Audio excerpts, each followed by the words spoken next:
Hello everyone, welcome to my channel and आज हम पढ़ने वाले हैं reproduction in animals. In this video we are gonna study about what is reproduction, why reproduction is important, modes of reproduction and reproductive parts in humans. So let's start. So first of all we will see what is reproduction. Reproduction is the biological process through which a new individual or offspring are produced from their parent. So reproduction क्या है? Reproduction एक ऐसी जैविक प्रक्रिया है जिसके through क्या होता है, एक न्यू इंडिविजुअल या ऑफस्प्रिंग जो है वो प्रोड्यूस होता है। कहाँ से? तो फ्रॉम देयर पेरेंट। अब ये बायोलॉजिकल प्रोसेस क्या है, ये जैविक प्रक्रियाएं क्या है? तो ये एक ऐसे प्रोसेस होते हैं जो किसी भी लिविंग ऑर्गेनिज्म के एग्जिस्टेंस के लिए नेसेसरी होते हैं, उनके जीवित रहने के लिए आवश्यक होते हैं। तो ऐसे जो प्रोसेसेस होते हैं उनको हम कहते हैं biological process and reproduction is also a biological process through which a new individual or offspring are produced from their parent. Offspring are biological or genetically similar to their parent. अब ये जो offspring produce होते हैं या तो biologically ये या फिर जेनेटिकली वो सिमिलर होते हैं, किससे? अपने पेरेंट से ना। Why reproduction is important. अब रिप्रोडक्शन जो है इसके थ्रू क्या प्रोड्यूस होते हैं, एक न्यू इंडिविजुअल प्रोड्यूस होते हैं, ऑफस्प्रिंग प्रोड्यूस होते हैं। लेकिन ये जो रिप्रोडक्शन का प्रोसेस है ये इतना इंपॉर्टेंट क्यों है, तो इसको हम समझते हैं। Reproduction is a fundamental feature of all living organism. ये एक फंडामेंटल फीचर्स है फॉर ऑल लिविंग ऑर्गेनिज्म। अब ये रिप्रोडक्शन जो है वो इसेंशियल क्यों है ऑर्गेनिज्म के लिए? So reproduction is essential for organism because it ensures the continuity of various species on the earth and keeps it from becoming extinct. ये जरूरी इसलिए है क्योंकि ये किसी भी स्पीसीज की, अब हमारे अर्थ पे बहुत सारी स्पीसीज हैं तो उनकी कॉन्टिन्यूटी मेंटेन रहे जनरेशन आफ्टर जनरेशन, इसीलिए रिप्रोडक्शन का जो प्रोसेस है वो इम्पॉर्टेंट है। क्योंकि ये प्रोसेस के थ्रू क्या होता है, जो स्पीसीज है वो जनरेशन आफ्टर जनरेशन जो है एक्सटिंक्ट नहीं होती, उनकी कॉन्टिन्यूटी मेंटेन रहती है। सपोज करो कि हमारे अर्थ पर अगर सपोज 50 डॉग्स है, राइट। अब हमें पता है कि हर एक जो स्पीसीज होती है, हर एक जो ऑर्गेनिज्म है उनके क्या होते हैं, कुछ लाइफ स्पैन होते हैं। अब ये 50 डॉग्स हैं, इनकी जब लाइफ स्पैन खत्म हो जाएगी, मतलब जब ये अपनी लाइफ स्पैन पूरी जी लेंगे उसके बाद क्या होगी, इनकी डेथ हो जाएगी, नेचुरल डेथ। तो अगर ये रिप्रोड्यूस नहीं करेंगे तो हमारे पास कितने हैं, 50 ही डॉग्स हैं। तो ये 50 डॉग्स जब इनकी नेचुरल डेथ हो जाएगी आफ्टर देयर लाइफ स्पेन, जब उनकी लाइफ स्पेन खत्म हो जाएगी तो उनकी क्या होगी, डेथ होगी। तो हमारे 50 डॉग्स तो क्या, 50 डॉग्स जो है वो क्या हो जाएंगे, वो तो एक्सटिंक्ट हो जाएंगे। आगे वो उनकी जनरेशन तो आगे बढ़ेगी ही नहीं, कॉन्टिन्यूटी होगी ही नहीं। फिर ये डॉग्स भी क्या होंगे, एक्सटिंक्ट हो जाएंगे। और एक्सटिंक्ट जो हो जाते हैं उनको वापस से रिकवर करना, उनको वापस से लाना, इट्स अ डिफिकल्ट। सो अगर इनको अपनी स्पीसीज मेंटेन रखनी है आगे, तो इनको क्या करना होगा, रिप्रोडक्शन। तो अगर इनमें से कुछ ने रिप्रोडक्शन किया तो वो फिर से इसमें कुछ न्यू जो इंडिविजुअल है उनको ऐड करेंगे, डॉग की स्पीसीज को उसमें ऐड करेंगे। तो इस तरह से क्या होगा, कॉन्टिन्यूटी मेंटेन रहेगी और जो इनकी जो स्पीसीज है वो एक्सटिंक्ट नहीं होगी। सो इसीलिए रिप्रोडक्शन जो है वो इंपॉर्टेंट है, क्योंकि it maintain the continuity of various species. In order to increase their number, living organism must reproduce. So अपने नंबर को बढ़ाने के लिए भी उनको रिप्रोडक्शन करना इंपॉर्टेंट है। With the help of reproduction, genetic traits of that species are transferred from one generation to another. अब जो जेनेटिक ट्रेट्स होते हैं, जो कैरेक्टर होते हैं, जैसे हमें हमारे मम्मी पापा से क्या मिले हैं, कुछ कैरेक्टर्स मिले हैं, कुछ गुण हमारे मम्मी से मिले हैं, कुछ गुण हमारे पापा से मिले हैं जो हमें उनके जैसा सिमिलर बनाता है। तो वैसे ही जेनेटिक, उनको क्या कहते हैं, जेनेटिक ट्रेट्स कहते हैं। तो जेनेटिक ट्रेट्स को ट्रांसफर करने के लिए भी from one generation to next reproduction क्या है, वो हेल्प करता है। Reproduction helps in bringing variation which further leads to evolution. So हर एक रिप्रोडक्शन होता है उसमें क्या होता है, वेरिएशन होता है। कुछ गुण मम्मी के मिलते हैं, कुछ पापा के मिलते हैं, तो एक न्यू इंडिविजुअल फॉर्म होता है, फिर उसकी रिप्रोडक्शन होती है, उसकी शादी होती है, वो रिप्रोड्यूस करता है, फिर उसके बच्चे में उसके गुण आते हैं, फिर जिससे शादी की है उसके गुण आते हैं। तो इस तरह से क्या होता है, कुछ ना कुछ वेरिएशंस होते रहते हैं, और यही वेरिएशंस जो है रिप्रोडक्शन के थ्रू जो होते हैं वो क्या करते हैं, इवोल्यूशन करते हैं, मोर अडेप्टेबल बनाते हैं इंडिविजुअल को। Okay, now come to the modes of reproduction. Animals reproduces by two modes. One is sexual reproduction and another is asexual reproduction. तो जो sexual reproduction होते हैं वो किस में देखे जाते हैं, ह्यूमंस में, डॉग्स में, फ्रॉग्स में, स्नेक्स में, बटरफ्लाई एक्सेट्रा, इन सब में क्या पाए जाते हैं, हमारे सेक्सुअल रिप्रोडक्शन। एंड जो लोअर ऑर्गेनिज्म होते हैं लाइक अमीबा, हाइड्रा, स्टारफिश, इन सब में क्या पाए जाते हैं, एसेक्सुअल रिप्रोडक्शन।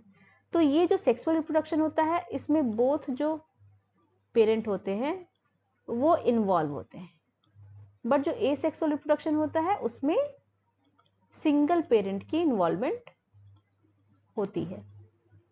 सो इसमें बोथ पेरेंट की इन्वॉल्वमेंट होती है, तो इसमें वेरिएशन काउज होता है। और यहां पर सिंगल पेरेंट है तो क्या होता है, ये जेनेटिकली क्या होते हैं, आइडेंटिकल होते हैं। ओके, ये सिमिलर होते हैं, जैसे इनके पेरेंट हैं एग्जैक्टली वही कॉपी जो होती है वो उनके बच्चों में भी जाती है। अब हम one by one sexual reproduction को, एंड नेक्स्ट हम जब सेक्सुअल रिप्रोडक्शन खत्म कर लेंगे उसके बाद हम एसेक्सुअल रिप्रोडक्शन को पढ़ेंगे। सो sexual reproduction, the process in which the male and female gametes fuse together to form a new individual is called sexual reproduction. Sexual reproduction वो mode of reproduction है जिसमें मेल एंड फीमेल गेमेट्स जो है वो fuse करते हैं। Gametes भी हम समझेंगे अभी, पर यहाँ अभी हम पढ़ लेते हैं कि जो मेल एंड फीमेल गेमेट्स होते हैं जब वो फ्यूज करते हैं तो उनसे एक क्या बनता है, एक नया इंडिविजुअल बनता है। तो यही जो प्रोसेस है इसको हम कहते हैं sexual reproduction. Animals that reproduce sexually have male and female reproductive part. अब जब ये मेल एंड फीमेल गेमेट्स बन रहे हैं तो ये कहीं तो बनेंगे, तो जो इनके पास जो मेल एंड फीमेल होते हैं उनके पास रिप्रोडक्टिव पार्ट्स होते हैं और ऑर्गन्स होते हैं। They produce gametes that fuse to form a zygote and this zygote develops into a new individual. अब ये जो रिप्रोडक्टिव ऑर्गन्स होते हैं वहां पर क्या प्रोड्यूस होते हैं, हमारे जो रिप्रोडक्टिव गेमेट्स हैं वो प्रोड्यूस होते हैं और उसके बाद उनका फ्यूजन होता है और फ्यूजन होने के बाद वो फॉर्म करते हैं जाइगोट, एंड यही जाइगोट जो है डेवलप करके एक न्यू इंडिविजुअल, एक न्यू ऑर्गेनिज्म बनता है। Gametes are an organisms reproductive cells. तो जो गैमेट्स होते हैं इनको हम रिप्रोडक्टिव सेल्स भी कहते हैं, ऑल्सो कॉल्ड सेक्स सेल्स, क्योंकि ये जो हमारे सेक्स ऑर्गन है उससे रिलेटेड है, इसीलिए वो जो फॉर्म करते हैं हमारे गैमेट्स उनको हम सेक्स सेल भी कहते हैं। Male gametes are called sperm. अब जो मेल के जो गैमेट्स होते हैं उनको हम स्पर्म कहते हैं, and female gametes are called ovum. Ovum क्या है, सिंगुलर वर्ड है, और बहुत सारे एग्स हो तो प्लूरल में उनको हम क्या कहते हैं, ओवा और एग सेल्स। तो जो फीमेल के गैमेट्स हैं उनको हम ओवम या एग सेल्स या फिर ओवा कहते हैं। मेल गैमेट्स जो होते हैं उनको हम स्पर्म कहते हैं। So you can see in this diagram, this is sperm, it is a male gamete, this is ovum, it is female gamete. Now first of all we will see male reproductive organs. The male reproductive organs include the external part, a pair of testes, 2 sperm ducts, and a penis. And internal parts including the prostate gland, vas deferens, and urethra. So जो male reproductive जो organs होते हैं या जो male reproductive structure होते हैं या male reproductive system होते हैं वो इंक्लूड करते हैं external and internal parts. So external parts में क्या आते हैं हमारे, a pair of testis. So you can see in this picture, this is one testis and this is another. So a pair of testis, one pair of testis, okay, 2 sperm ducts. So you can see this you can see here is sperm duct and a penis, and this is penis through which sperm come out. Okay, so ये क्या है, ये external part है क्योंकि ये बाहर से दिखते हैं. Now come to the internal parts including the prostate gland, vas deferens and urethra. So this you can see the pipe like structure inside the penis. This is urethra. Prostate gland, you can see in this picture, this one is prostate gland. Here you can see this is prostate gland. And vas deferens, this is this pipe, this you can see is vasa deferens, this one. Okay, so these are what? These are internal reproductive organs: prostate gland, vas deferens and urethra. These are internal part, and the testes, sperm duct and penis is external part of male reproductive organ. In males, the two testes are enveloped in a sac of skin called the scrotum. अब हमने क्या देखा था, ये जैसे suppose एक हमारा क्या था, टेस्टिस था, तो हमने देखा ये एक सैक ऑफ स्किन इससे ना कवर था, तो इसी को हम क्या कहते हैं, इसको हम कहते हैं scrotum. In males, the two testes are enveloped in a sac of skin called scrotum, lying below and outside the abdomen. तो ये outside the abdomen आपको दिखेगा बाहर से, lying below. The testes produce the male gametes called sperm. अब जो ये testes हैं, यही क्या फॉर्म करते हैं, ये प्रोड्यूस करते हैं क्या, स्पर्म. ये क्या फॉर्म करते हैं, sperms. Millions of sperms are produce by the testis. अब ये जो स्पर्म है वो 1-2 नंबर में नहीं प्रोड्यूस होते, इनकी क्वांटिटी बहुत ज्यादा प्रोड्यूस होती है. लाइक मिलियंस ऑफ स्पर्म जो है वो प्रोड्यूस होते हैं बाय द टेस्टिस. अब हम स्पर्म का स्ट्रक्चर देखते हैं. Sperms are very small in size, बहुत ही स्मॉल साइज के होते हैं ये. Each has a head, a middle piece and a tail. अब you can see in this picture, this is head,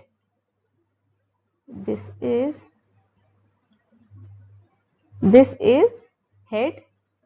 Okay, this one is middle piece, this one is middle piece and this one is tail. Okay, sperms are single cell. अब जो sperm होते हैं वो multi cellular नहीं, वो एक single cell होते हैं with the usual cell components like nucleus, mitochondria. जैसे एक सेल के पास न्यूक्लियस होती है, माइटोकॉन्ड्रिया होती है, सेल ऑर्गेनेली होते हैं प्रेजेंट, उसी तरह ये सिंगल सेल होते हैं स्पर्म्स, लेकिन इनके पास जो सेल के यूजुअल कंपोनेंट्स पाए जाते हैं लाइक न्यूक्लियस, माइटोकॉन्ड्रिया, ये प्रेजेंट होते हैं. जैसे इनकी न्यूक्लियस में आप देख सकते हो, यहाँ क्या दिख रहा है आपको, डीएनए. यहाँ मिडिल पीस में क्या है, mitochondria. Okay, so sperms are single cell with all the usual cell components like nucleus, mitochondria, etc. और ये क्या है आपका, ये है एक ह्यूमन स्पर्म का diagram structure.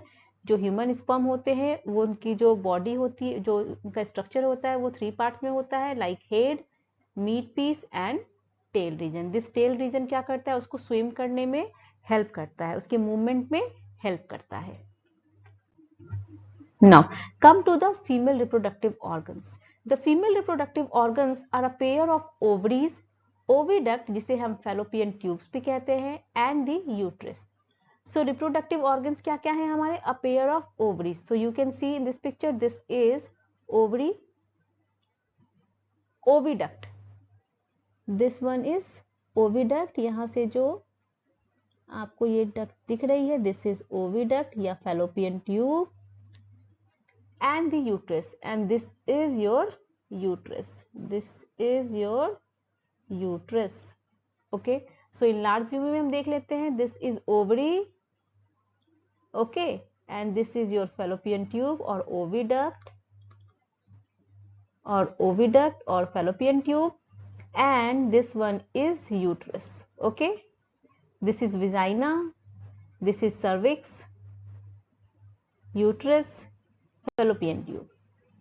Now, ovaries are found on the right and left side of the uterus in lower abdomen. So जो lower abdomen होती है फीमेल बॉडी में, तो ये जो ओवरीज है वो कहाँ पाई जाती है? Left and right side of the uterus. This was your what uterus? Okay, so ये जो ओवरी है वो कहाँ थी?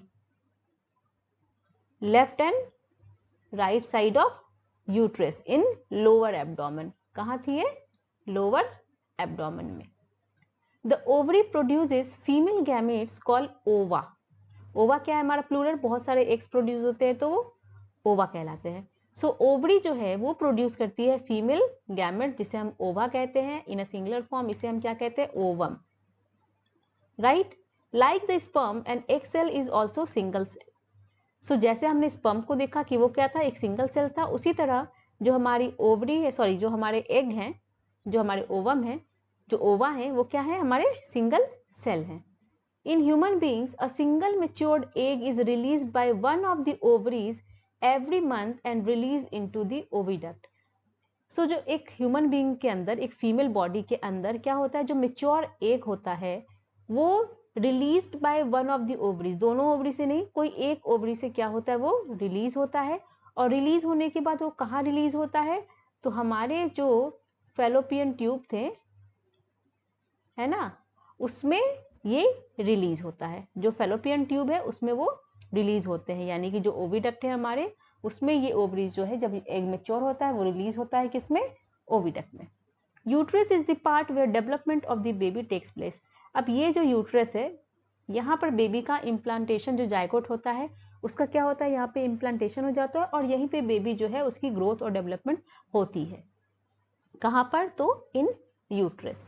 सो आज के लिए ये टॉपिक यहीं पर कंप्लीट होती है. आई होप आपको ये जो टॉपिक है वो समझ आई होगी. एंड अगर वीडियो अच्छी लगी हो तो please do like my video and subscribe my channel. मैं आपसे मिलूंगी in the next video with another topic. तब तक के लिए गुड बाय.